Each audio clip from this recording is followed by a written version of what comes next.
Le but de cette leçon est de bien comprendre qu'il est normal de faire des erreurs ou d'échouer. Et une fois qu'on a bien compris cela, il est beaucoup plus facile d'oser faire le premier pas pour aller justement à la rencontre des autres. Que faire des erreurs n'est pas un problème, bien au contraire, et en tout cas que ça ne diminue pas votre valeur. Comme nous l'avons vu à la leçon précédente, nous avons été éduqués à ne jamais nous tromper et à avoir les meilleures notes. C'est comme si il y avait une ligne blanche au sol avec d'un côté la zone où tout va bien, où on ne se trompe jamais, et de l'autre côté une zone terrible où il ne faut pas aller, où l'échec serait insupportable. Si je prends cette métaphore de la zone, c'est pour faire allusion à la zone de confort et à la zone d'inconfort. Nous avons le choix soit de rester dans notre zone de confort, à l'aise, soit de sortir de notre zone de confort et d'aller dans notre zone d'inconfort pour aller explorer ce qui se trouve là-bas. La zone de confort, c'est la zone de toutes vos expériences, c'est-à-dire tout ce que vous avez déjà fait ou tout ce que vous faites régulièrement. C'est une zone dans laquelle vous vous sentez à l'aise, dans laquelle il n'y a pas de surprise. Cette zone de confort contient le trajet que vous employez tous les matins pour aller soit à l'école, accompagner vos enfants, soit à votre travail. Elle contient les endroits où vous avez l'habitude de faire vos courses, elle contient également vos amis, votre maison, enfin toutes les choses que vous avez l'habitude de faire et pour lesquelles vous avez des repères. La zone qui se trouve après la zone de confort est la zone d'inconfort, la zone inconnue. Dans cette zone, vous n'avez pas d'expérience, vous ne connaissez ni les gens ni les lieux. Dans cette zone inconnue, vous n'avez pas les compétences pour résoudre les problèmes que vous allez y rencontrer. C'est du moins la croyance que vous avez. Du coup, ça génère du stress, une baisse de la confiance en soi, et vous êtes plus sensible au regard des autres. Cette zone inconnue, c'est un peu la zone de la peur. La zone qui va au-delà de la zone inconnue s'appelle la zone d'apprentissage. C'est la zone dans laquelle on fait de nouvelles expériences, on résout de nouvelles difficultés et grâce à quoi on apprend de nouvelles compétences.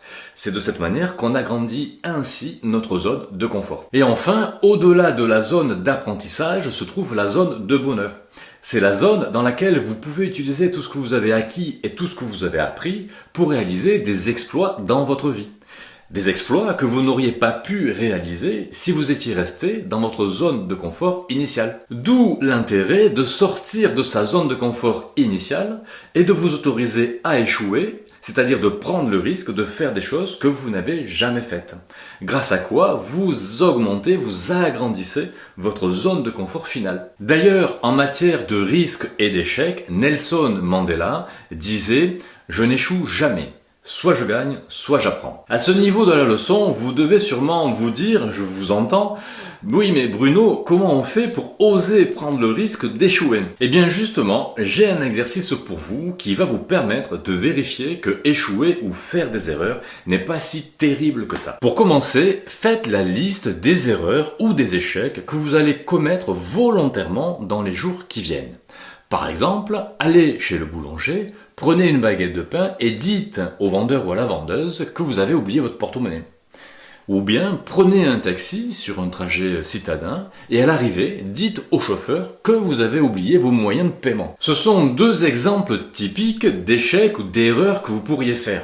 Vous pouvez en trouver tout un tas d'autres, comme par exemple monter dans un bus et dire au chauffeur que vous n'avez pas de ticket de métro ou de bus et lui demander comment vous pourriez faire pour voyager. Faites ensuite l'expérience de ces erreurs et écrivez le récit dans les détails de ce que vous avez alors pensé et ressenti, et notamment quel était votre état d'esprit avant et après l'événement. Prenez conscience que rien de grave n'est arrivé fondamentalement. À chaque fois, que ce soit avec le chauffeur de bus, avec le taxi ou avec le boulanger ou la boulangère, vous avez trouvé une solution ensemble avec ces gens-là pour résoudre la difficulté dans laquelle vous vous étiez volontairement mis. Cet exercice est un peu particulier par rapport à tous les exercices que vous avez déjà faits, puisque cette fois-ci, vous allez à l'extérieur, au contact de nouvelles personnes pour déclencher de nouvelles réactions. Il demande donc de la mise en œuvre, mais faites vraiment cet exercice à fond, puisque vous allez vérifier réellement que quand vous commettez des erreurs ou que vous déclenchez des échecs, rien de grave pour vous ne se produit.